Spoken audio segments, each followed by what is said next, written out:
Assalamualaikum warahmatullahi wabarakatuh.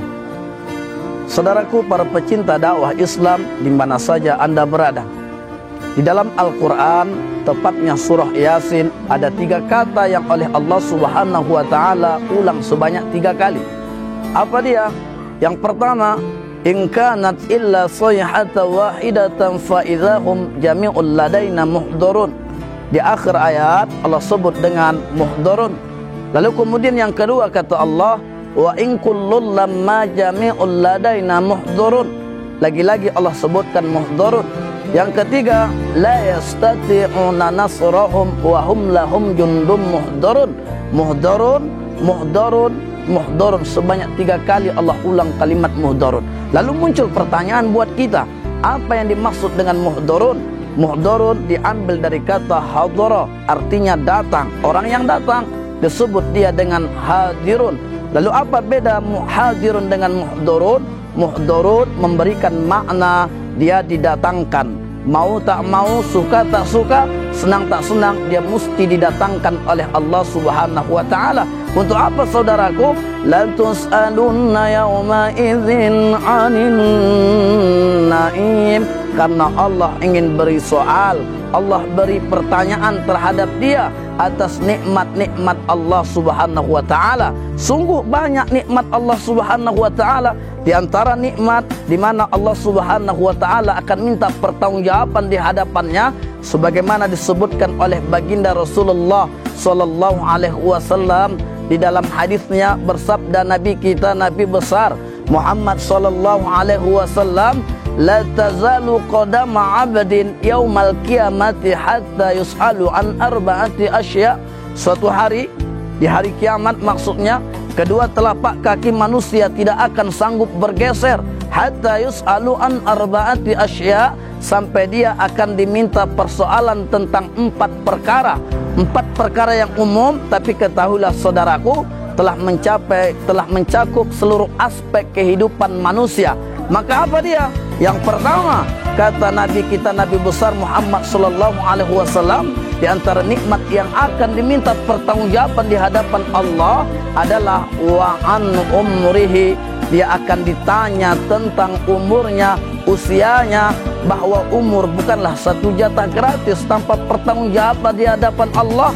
Akan tetapi ketahuilah, umur adalah merupakan nikmat Allah Subhanahu wa Ta'ala, di antara nikmat yang besar. Karena itulah kemudian di dalam awal muqaddimah Kifayatul Awam disebutkan al-ibratul mumkin minal adami ilal wujud.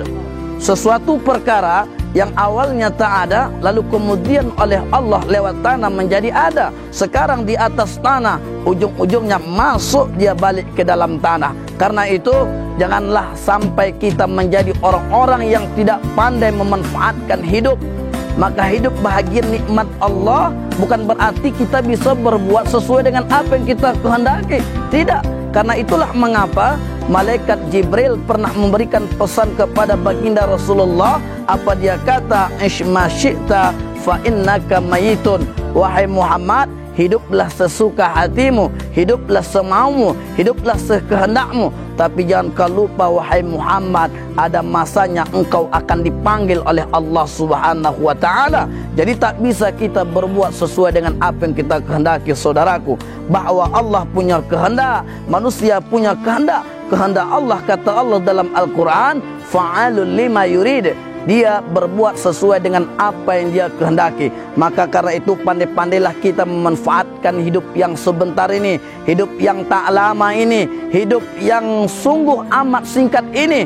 Untuk apa? Untuk beribadah kepada Allah. Kita jadikan wasilah dunia sebagai bekal untuk meraih kehidupan akhirat khalidi nafiha abada. Maka persiapkanlah dengan amal soleh. Bukankah kita semua meyakini bahwa kematian adalah merupakan satu pasti? Ya, maka wajar, pantas seorang ulama besar bernama Al-Imam Al-Hamid Al-Busairi, apa dia katakan dalam ungkapannya, kulluna qad abqal maut wa ma nara lahu musta'iddan. Setiap kita meyakini bahwa kematian adalah merupakan satu hal yang pasti, tapi amat sedikit di antara orang-orang mempersiapkan yang pasti itu. Yang kedua, wa kulluna qad abqanna nar wa ma nara laha khaifan. Setiap kita meyakini bahwa neraka adalah tempat kembalinya orang-orang penjahat, tempat kembalinya orang pendosa, tapi amat sedikit di antara orang-orang yang takut kepada Allah Subhanahu wa taala. Yang ketiga, wa kulluna qad abqalnal jannah wa ma nara laha amilan. Kita yakin dan percaya bahwa surga adalah tempat kembali orang-orang yang taat, tempat kembalinya orang-orang yang soleh, tapi amat sedikit di antara kita mempersiapkan diri dengan amal soleh sehingga menghantarkan seseorang ke surganya Allah Subhanahu wa taala.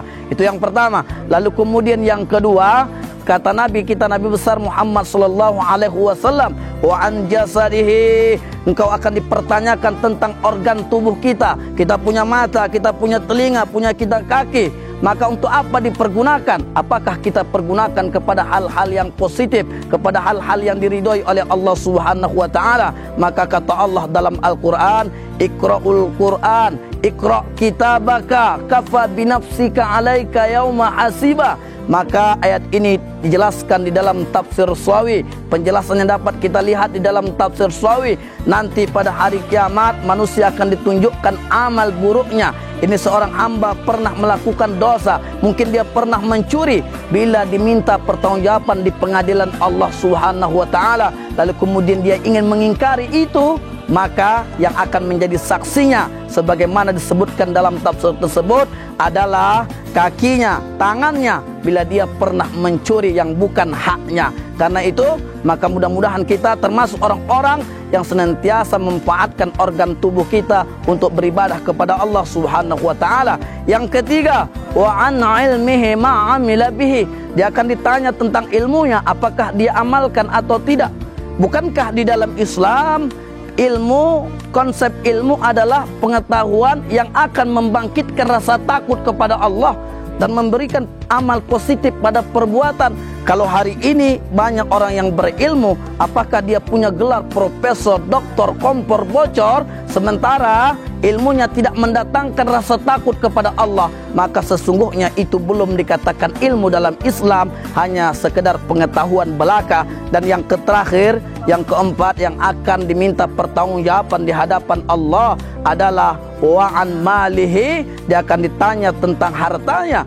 Min aina iktasabahu wa fima anfaqahu, dari mana engkau dapat, wa fima anfaqahu, dan kemana engkau belanjakan. Ada orang mendapat harta dari jalan yang halal, dia belanjakan ke yang haram. Ada orang mendapat harta dari jalan yang haram, dia belanjakan ke yang halal. Dan ada orang mendapat harta dari jalan yang halal, dia belanjakan kepada yang halal pula. Maka sebagai penutup tausiah singkat ini, saya akan kutip hadis Nabi, halaluha hisab wa haramuha azab. Harta yang engkau peroleh dari jalan yang halal, ingat akan diberi pahala. Tapi harta yang engkau peroleh dari jalan yang haram, ingat azab Allah Subhanahu wa ta'ala. Faman ya'mal mithqala dzarratin khairan yarah wa man ya'mal mithqala dzarratin syarran yarah. Mudah-mudahan kita termasuk orang-orang yang memanfaatkan hidup ini, karena sedikit pun amal yang kita kerjakan dan sedikit pula dosa yang kita lakukan pasti dihisab, diminta pertanggungjawaban di hadapan Allah. Mohon maaf atas segala kekurangan. Wabillahi taufiq wal hidayah. Wassalamualaikum warahmatullahi wabarakatuh.